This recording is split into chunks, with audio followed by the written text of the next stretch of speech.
The Chris Lord-Alge snare trick that's super simple but highly effective. Next on Music Surgery with me, Dr. Bob. Hey you guys, quickly before we get started, please hit the subscribe button and ring the bell. And don't forget to check out the Doctor's Lounge, my store, and the links to some great samples below in the description of this video. How does Chris Lord-Alge get the snap on his snare to cut through all those guitars? Besides EQ and compression, he has a technique that I've never seen anyone else do. Watch this. All right, you guys, some cool stuff this week. Let me show you, let me just play you this drum track, just a little loop of a couple bars here.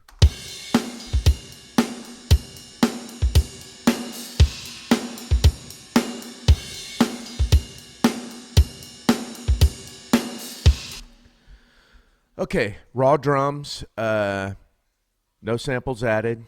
So let's go to, this is a very forgotten about snare mic. And I don't mean the actual mic used, I mean the channel. So here is the snare bottom.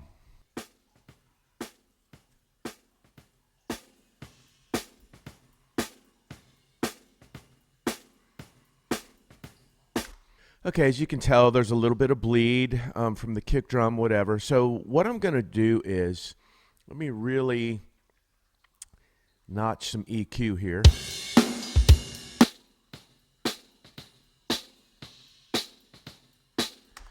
And let me also, this is a really cool EQ thing, which it's not really EQ, but it acts like EQ, and it's just amazing.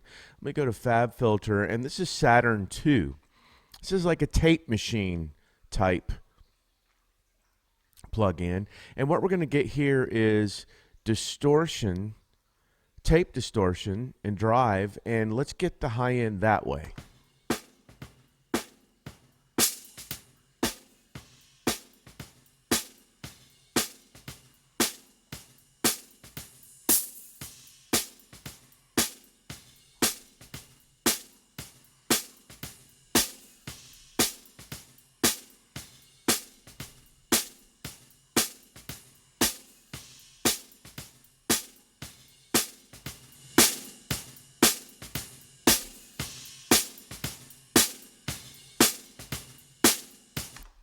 So we've got a nice, now really bright high end coming from those snares underneath. Now a lot of people will go to the trouble to try to gate that.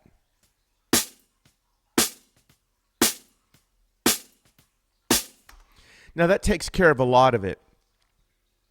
But this under snare mic, the snare bottom mic is going to pick up kick drum. It's going to pick up cymbals. It's going to pick up tom fills.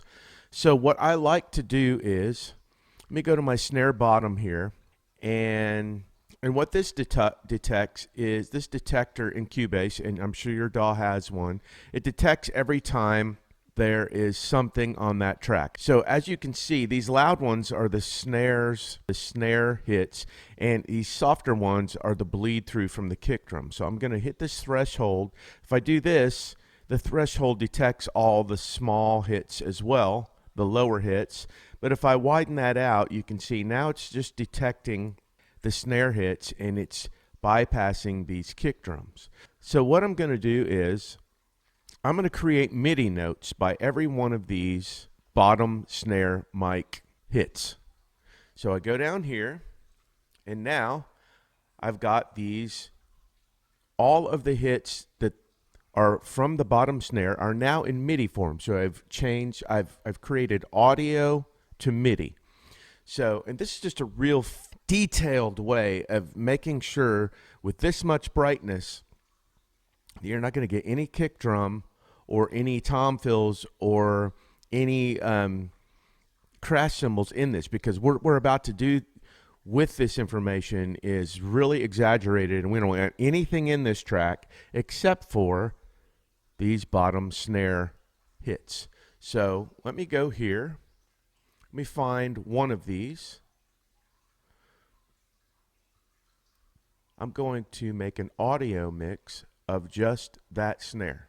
So now let me create an instrument track, and I'm going to bring these MIDI notes down into this.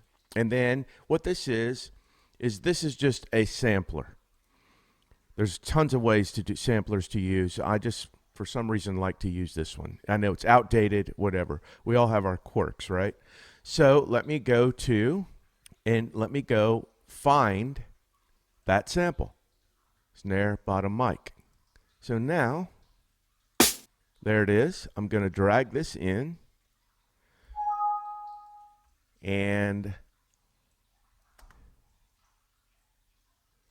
let's see if it plays. Now I need to make sure I'm on the right MIDI note here. I'm going to turn all of these, volume of these up, so it's on D. So let me go back into my sampler. Make sure that I've selected D. I've got a very isolated bottom snare now that there's not going to be any leakage because there can't be. So let's gas it up. Let's go to 1176. Let's just go to random snare setting.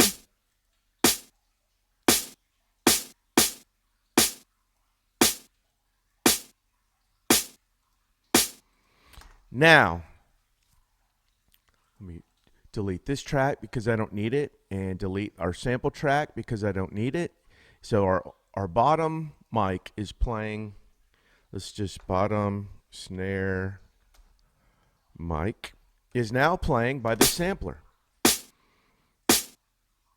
And I'm going to mute the bottom mic in the project that has, I'm going to mute all the bottom mic stuff in the project because I don't need that one anymore.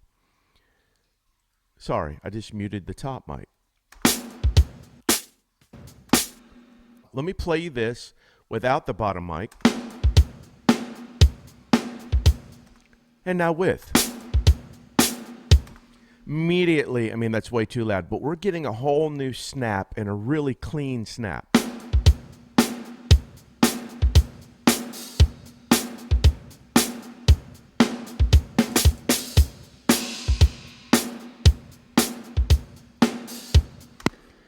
So that's the first part of it.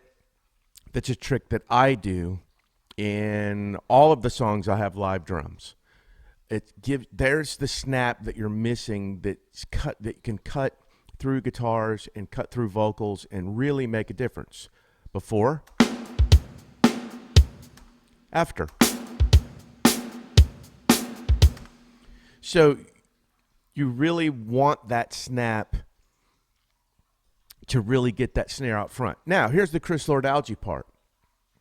Chris claims, and he's got no reason to lie, that he only puts reverb on the bottom snare mic. So let's do that. That might be a touch much. So let's start out low.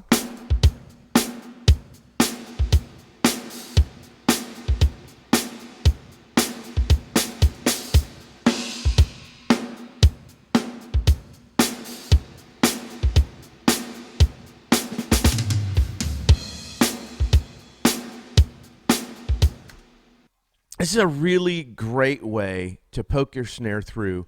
I like to isolate the bottom mic. I mean, because I never hardly ever trust gates, and I knew there's new gating type stuff out, the black salt audio and whatever. But this is just a foolproof way that there's absolutely going to be nothing else on this track because there can't be on the bottom mic. There's no toms. There's nothing else bleeding through, and I think it's cool. Chris's idea is great. I mean, you can't really tell that the reverb's only on the bottom snare mic.